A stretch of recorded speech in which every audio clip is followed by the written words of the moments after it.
UKLO 1 year masters. No IELTS required up to 5 years visa. High visa success rate. Hello guys, welcome to hit TV.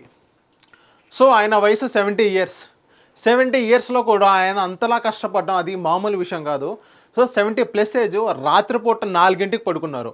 ఒక్కసారి TDP party official page ఏదైతే ఎక్స్లో ట్విట్టర్లో ఏదైతే మీరు చూసినట్లయితే ఎప్పటికప్పుడు రిపోర్ట్స్ అన్నీ వస్తున్నాయి.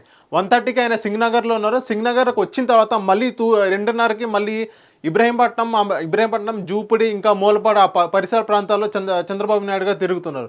అంటే ఎప్పటికప్పుడు అక్కడ ఏదైతే వరదలు వచ్చినాయో ఆ వరదలు ఎప్పటికప్పుడు ఆయన సమీక్ష చేస్తున్నారు.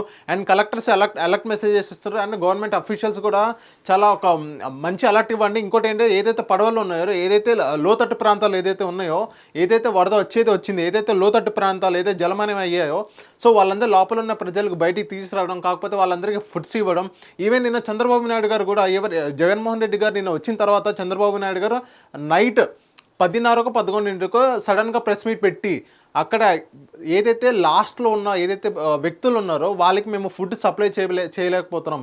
ఎందుకంటే ఏదైతే ఫుడ్ ఇక్కడ నుంచి ట్రాక్టర్ నుంచి కానీ జేసీబీ నుంచి కానీ ఇక్కడ నుంచి తీసుకెళ్తున్నారో అది ఫస్టే అయిపోతుంది. అంటే ఇక్కడిక్కడే అయిపోతుంది.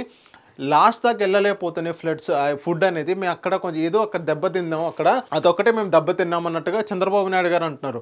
సో ఆయన ఈ వయసులో కూడా ఇంతలా కష్టపడడం it's not a joke. Even Chandrababu Naidu గారు కూడా ఆయన ఒక సీఎం హోదాలో ఉన్నారు. సో ఆయన ఫోన్లో మొత్తం నడిపించవచ్చు. కాకపోతే ఆయన ఫోన్లో అలాంటి ఏం నడిపించలేదని చెప్పుకోవచ్చు. ఈవెన్ ఆయన ఓన్ ఫీల్డ్లో దిగి ఆయన మంత్రులు కానీ, ఆయన ఎమ్మెల్యేలు కానీ, సహచరులు కానీ, ఈవెన్ అక్కడ మైలవరం నియోజకవర్గంలో అక్కడ ఎమ్మెల్యే వసంత కృష్ణప్రసాద్ గారు నిత్యం అందుబాటులో ఉంటున్నారు. 1-2 పొరపాట్లు కానీ అటు ఇటు జరగవచ్చు. కాకపోతే ఆ మనిషి అనేది ఫీల్డ్లో ఉన్నారు. ఈవెన్ దేవినేని ఉమా గారు కూడా అక్కడ ఫీల్డ్లో ఉన్నారు అందరూ. సో ఏదైతే వరద బాధ ఏదైతే ప్రాంతాలు ఉన్నాయి, ఇబ్రహీంపట్నం నుంచి చూసుకుంటే అటు కేతన్కొండ నుంచి కొట్టుకులపొడి రోడ్లో అక్కడ వరదలు వచ్చినాయి. ఈవెన్ అక్కడ మూలపాల్లో వరదలు వచ్చినాయి. అక్కడ నుంచి ఇంకా కొంచెం ముందుకెళ్తే ఇబ్రహీంపట్నం కింద ఫెర్రీ నుంచి మొత్తం జలమయ్యింది. లెఫ్ట్ సైడ్ మనం చూసుకున్నట్లయితే కొండపల్లి పరిసర ప్రాంతాల్లో కొండపల్లి కూడా మొత్తం జలమయమయ్యాయి. అటే మనం చూసుకున్నట్లయితే గొల్లపొడి నుంచి ఉంది, మళ్ళీ గొల్లపొడి నుంచి మొత్తం జలమయమయ్యాయి. ఇంకోటి ఏంటంటే భవానీపురం కట్ట ఉంది. ఏదైతే కట్ట ఉందో నిన్న చంద్రబాబు నాయుడు గారు అదే అన్నారు. భవానీపురం కట్ట కొంచెం పైకి ఉండిద్ది అనమాట. అది మొత్తం సిమెంట్ రోడ్. అది సిమెంట్ రోడ్ నుంచి ఇలా వెళ్తే ఇక్కడ మొత్తం కృష్ణానది, ఇక్కడ నుంచి కృష్ణానది పైకి వచ్చి ఈ మొత్తం ఇలా పారి కూడా అక్కడ స్వాతి థియేటర్ దాకా వెళ్ళింది. స్వాతి థియేటర్ నుంచి ఆ రోడ్ ఒక 2 కిలోమీటర్స్ 3 కిలోమీటర్స్ రోడ్ ఉంది. ఆ రోడ్ మొత్తం హెచ్పి కాలనీ మొత్తం వరదలు అనేది వచ్చినాయి అనమాట.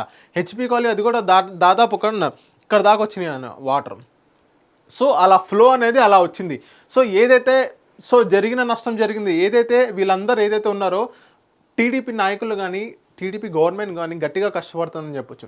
లాస్ట్ మనం 5 years చూసుకున్నట్లయితే జగన్మోహన్ రెడ్డి కూడా ఇదే ఫ్లడ్స్ వచ్చినప్పుడు ఇంతకంటే భారీగా వచ్చినాయి అని అంటారు. సో నార్మల్గా వచ్చినాయి ఫ్లడ్స్. అదే జగన్మోహన్ రెడ్డి గారు ఫీల్డ్లో దిగిన వర్క్ చేశారంటే చేయలేదని చెప్పుకోవచ్చు. ఈవెన్ ఆయన హెలికాప్టర్ సర్వే చేశారు. హెలికాప్టర్ సర్వే పైన గవర్నమెంట్ అఫీషియల్స్కి ఆదేశాలు ఇవ్వడం అనేది అది కరెక్ట్ కాదు. ఈవెన్ చంద్రబాబు నాయుడు గారు ఆయన ఫీల్డ్లో దిగి ఆయన కలెక్టర్స్కి ఆదేశాలు ఇచ్చారు. అక్కడ ఏం జరుగుతుంది ఏంటి. ఈవెన్ చంద్రబాబు నాయుడు గారు ఏమంటున్నారంటే, నేను వీళ్ళని ఎంతవరకు సహాయం చేయగలను అంతవరకు సహాయం చేస్తాను, మీరు ఎటువంటి బాధపడద్దు, వచ్చిందేదో వచ్చిందే, దాన్ని నెక్స్ట్ ఏం చేయాలో నివారిద్దాం అన్నట్టుగా చంద్రబాబు నాయుడు గారు అనడం జరిగింది. అండ్ నిన్న జగన్మోహన్ రెడ్డి గారు ఆయన వచ్చారు. ఆయన వచ్చి రాగానే ఆయన ఫస్ట్ అక్కడ కరకట్ట దగ్గర వారధి దగ్గర అది కూడా కృష్ణలంక దగ్గరికి వెళ్ళి జగన్మోహన్ రెడ్డి గారు అది కట్టించి అక్కడ మొత్తం షేక్ హ్యాండ్లు ఇచ్చి అవన్నీ చేశారే తప్ప అసలు మెయిన్ పాయింట్ అక్కడ భవానీపురం కానీ అటే పిల్ల ఫస్ట్ భవానీపురం వెళ్ళి అక్కడికి వెళ్ళాల్సింది. ఫస్ట్ ఆయన అక్కడికి వెళ్ళి, ఎందుకంటే ఆయన కట్టించారు అని అంటున్నారు. ఈవెన్ టీడీపీ నాయకులు కూడా, పట్టాభి గారు కూడా ఎవరు కట్టించారో ఏంటో మీరు డిబేట్కి రండి, నేను డిబేట్కి వస్తా, ఆధారాలతో సహా వస్తానన్నట్టు పట్టాభి గారు అంటున్నారు. నెక్స్ట్ మనకు వచ్చేస్తే జగన్మోహన్ రెడ్డి గారు అక్కడికి వెళ్ళారు. అక్కడికి వెళ్ళిన తర్వాత ఏదైతే ఫ్లడ్స్ జరిగినాయి మీతో పాటు ఒక 20,000 ఏదైనా ఫుడ్ ప్యాకెట్స్ తీసుకెళ్ళొచ్చుగా.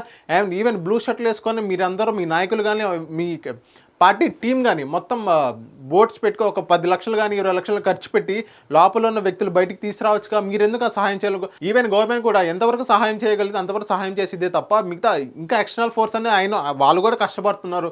ఈవెన్ మీ పార్టీ వాళ్ళుగా మీరు కూడా బయటికి రావాలి. ఈవెన్ నిన్న జగన్మోహన్ రెడ్డి గారు ఎందుకు వచ్చారంటే, మొన్న లాస్ట్ 2 daysలో చంద్రబాబు నాయుడు గారు నైట్ అక్కడే ఉండి అక్కడే ఒక బస్సులో నివాసించి ఆయన మొత్తం 3 గల 4 మొత్తం తిరిగి ఆయన సమీక్ష చేస్తున్నారే అని ఆయన బయటకు వచ్చారని చెప్పి ఈయన బయటకు వచ్చారే తప్ప వేరే జగన్మోహన్ రెడ్డి గారు బయటకు రాని పరిస్థితి మనం చూసాం.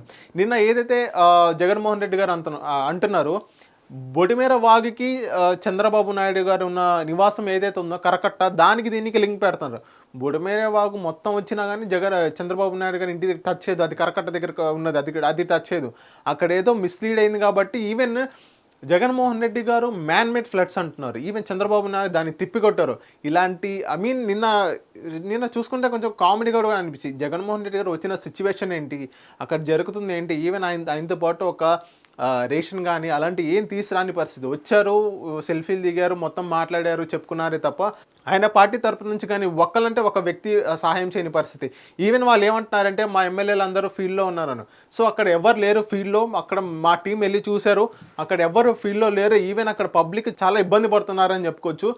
ఒకసారి మనం చూద్దాం. ఈవెన్ ఈరోజు ఏదైనా అంటే ఈరోజు ఇప్పటికి మాకు కొన్ని వార్తలు వచ్చినాయి, ఇప్పటికీ అక్కడ వరద అనేది కొంచెం ఫ్లో అనేది తగ్గింది. ఈరోజు నైట్ కానీ రేపు మార్నింగ్ రేపు మధ్యాహ్నం ఆ టైంలో మొత్తం సెట్ అయ్యే ఛాన్సెస్ ఉన్నాయి. దాని తర్వాత ఎంత నష్టం జరిగిందో అంత నష్టం ప్రభుత్వం తీసుకోవడానికి ముందుంది అని చంద్రబాబు నాయుడు గారు అంటున్నారు. సో ఒకసారి మనం చూద్దాం ఎలాంటి పరిణామాలు జరుగుతాయి అనేది. Thank you. Hit TV app ని డౌన్లోడ్ చేసుకోండి. ఇందులో short news, live news, entertainment movies అన్ని అవైలబుల్ గా ఉన్నాయి. Please download hit TV app. Hit TV యాప్ని ఫ్రీగా డౌన్లోడ్ చేసుకోండి.